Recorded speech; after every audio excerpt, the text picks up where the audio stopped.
What's up YouTube, Saf here on Super Saf TV, and this is everything you need to know about the Samsung Galaxy S8. So the S8 has been the most leaked device of 2017 so far, with pretty much all of its features and design being leaked in some form or another. Now I've already done lots of videos of all of these leaks individually, but in this video we're putting them all into one place to give you a really good idea of exactly what to expect. So getting right into it, we are going to be having two Samsung Galaxy S8s. One's going to be the S8 and the other is going to be the S8 Plus. Now why don't we have an edge this time around?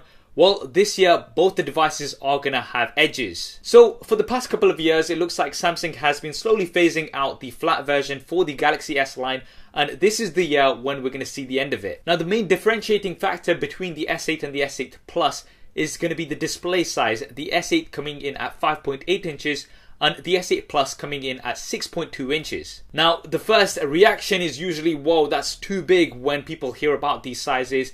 But let me break these down for you. So the aspect ratio is going to be different to last year. We're looking at 18.5 by 9 compared to 16 by 9 like we've had in previous years. So this means that the screen itself is not going to be increasing in the width, but it is going to be increasing in height. The other thing to bear in mind is that we have minimal bezels. So the top and bottom bezels have been decreased quite a bit. So that space is also being made up within a similar footprint to previous year's devices. That, along with the fact that both displays are going to be curved along the edges, means that we're not going to be getting a much larger device in terms of the physical dimensions, but we are going to be getting a much larger display. And this is also the reason why these displays are going to be named Infinity displays, because we barely see any bezels. We're looking at roughly about 83 or 84% screen coverage. Another rumor which is not too solid as yet is that these displays may also support some form of Force Touch technology. So this is similar to 3D Touch on the iPhones, where if you push down harder, you'll get more options and things. Once again, this isn't the strongest of rumors, so this we'll have to wait and see for.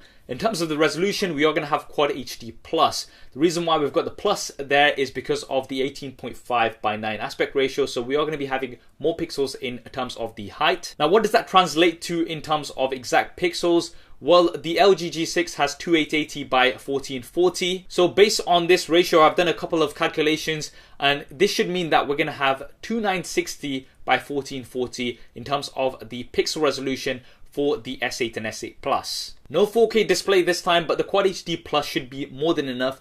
And the displays are going to be Super AMOLED, so Samsung is known for their Super AMOLED displays, some of the best in the market, with lots of deep blacks and very vibrant colors. Now in terms of the build of both of these devices, we're looking at similar build language to what we've seen in previous years from Samsung. So we're looking at a metal frame with glass panels on front and back. Both of these are going to be curved and also symmetrical around the sides. Once again, this should make both devices easy to hold in one hand.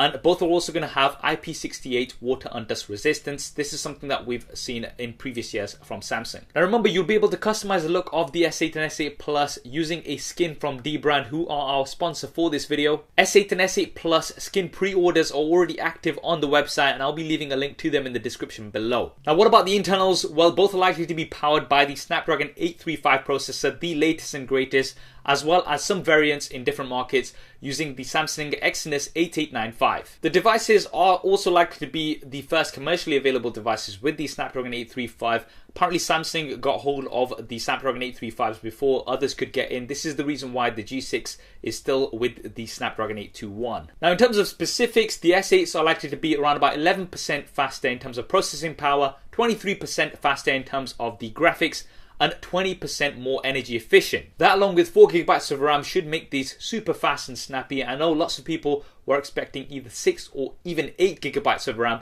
but this year we are just going to be having the 4. In terms of storage, we've got 64GB with a micro SD card slot, so you can expand that by up to 256GB. There is a small chance that we're going to get a 128GB model later on in time, but the initial launch will be just with the 64GB version. Now in terms of the cameras, we are going to be having a 12 megapixel rear facing camera with an f1.7 aperture, optical image stabilization, and the dual pixel autofocus that we all know and love. No dual cameras this year. We did see some leaks which I've covered previously in a video about the possibility of dual cameras, because the Exynos 8895 does have the ability to support dual cameras, but unfortunately this is not something we're going to be seeing right now for the S8. This is likely to be saved for the Note 8. Now based on specs alone, it might not seem like the S8 has had much of an improvement in terms of the cameras, but we're likely to have a slightly larger sensor and improvements generally in terms of the hardware and software like Samsung do every year. And the S7 and S7 Edge were some of the best cameras last year, so I'd be expecting some very, very good cameras on the S8 and S8 Plus. We are going to see an improvement in terms of the resolution from the front-facing camera, 8 megapixels up from 5 last year.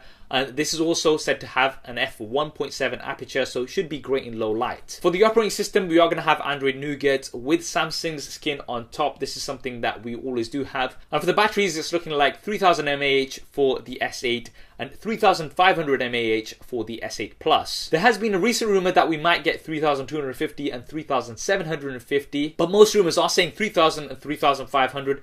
This I think would make sense because with the Note 7 they try to cram in too much of a larger battery in that very compact design, and that's kind of what caused some of the fires and explosions. So to be safer, I would expect Samsung to go for something like 3000, 3500. Fast charging goes without saying, so you are going to be able to get fast top-ups on these devices as well as fast wireless charging, which we've had in previous years. Now let's go through all of the new and additional features that we're going to be having on the S8 and S8 Plus. There's quite a few to go through. First and foremost, there is the fingerprint scanner, which is going to be on the back next to the camera this time. Now, the reason for this is that on the front of the device, there is no longer space for a home button because of those minimal bezels. Why it's next to the camera, I'm not sure, and I'm not too keen on this placement because it's too close, and I'm sure you're going to be touching the camera quite a bit as well. It would be nice if it was more towards the center, like many of the devices such as the G6 as well as the Pixels. And because there's not going to be a physical home button on the front of the device, the home button is now going to be an on-screen capacitive button, and there is going to be customizable buttons on the left and right, so you can switch between things like the back as well as recent apps, and you can switch these around like you can do with the OnePlus and OnePlus 3T. Now the reason why I say this is because if you look at some of the leaks, on some of them the back button's on the right, and on others the back button's on the left, so this kind of makes sense. Next to the fingerprint scanner on the back, there's also the heart rate sensor, which we've had in previous years. And on the front, on the top, there's lots of sensors. One of these is the iris scanner. Now, we had the iris scanner on the Note 7 and it worked really, really well. But what are all these other sensors for? This is something that I've been questioning for some time. And a couple of weeks ago, I predicted that it may have some sort of facial recognition, and this has now been rumored as well. So apparently, as well as the iris scanner, there is also going to be some form of facial recognition, and this is supposed to work as quick as 0.01 seconds. Now, if this is the case and it works really well, then it might be one of the reasons why the fingerprint scanner is now at the back, because you're not going to be using it as often. Another new feature that we're going to have on the S8 is a dedicated physical button underneath the volume rocker.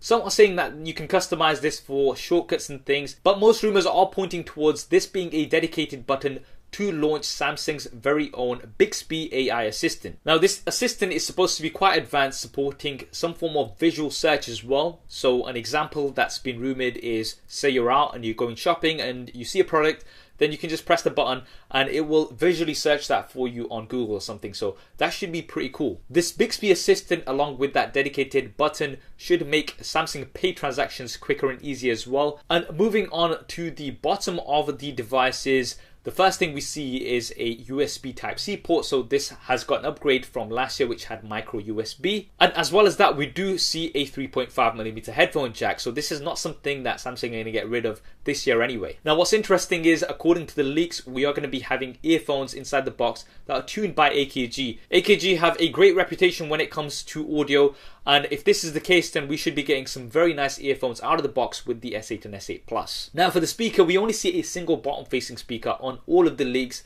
Now whether the earpiece is going to act as a second speaker, so we have stereo speakers, that's yet to be seen, but something that's not confirmed as yet. Now, when can you officially hear about the S8 and when can you get your hands on it? Well, the Unpacked event is only just over 2 weeks away, so that's the 29th of March. And following the official Unpacked event, the rumored date for pre-orders is going to be the 10th of April. Now, the official release date was rumored to be the 21st of April, but apparently this has been pushed back, and we're going to be looking at around 28th of April when it's actually going to be released. What can you expect to pay for the S8 and S8 Plus? Well, you might want to sit down for this one. It is going to be pretty expensive. €799 and €899 is the rumored price. Now, we've not had specific prices for UK and US, but based on the Euro prices, should give you a pretty good idea. You're definitely going to be paying premium for these premium devices. So guys, that is everything that we know about the S8 and S8 Plus put all together in one video. I hope you enjoyed it and found it useful. If you did, then please do hit that thumbs up button for me. It really does help me out. What do you think of the S8 and S8 Plus based on all of these leaks? Are you excited? I'm definitely excited. Drop me a comment below and let me know your thoughts. I'm going to be having lots of coverage of the S8 and S8 Plus as soon as they're announced and released, including lots of Super SAF style coverage, camera comparison, speed tests, all of that good stuff. If you want to see all of that first, then make sure you've subscribed and switched on notifications. Thanks for watching. This is Saf on Super Saf TV, and I'll see you next time.